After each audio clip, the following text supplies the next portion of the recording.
Hello, in this video I want to show you how to calibrate the pen for your Onyx Boox Note 5.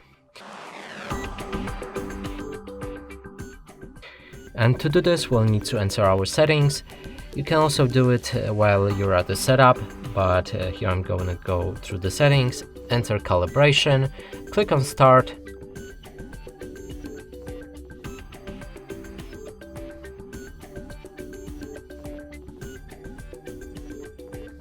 Now you need to point and click on these circles in the middle where the plus is with the pen.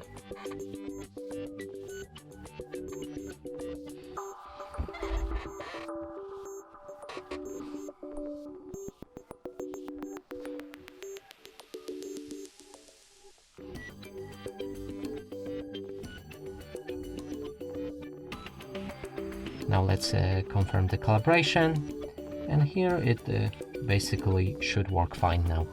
And that's it for this video. Hope you like it. Please consider subscribing to our channel, leave a like and a comment below.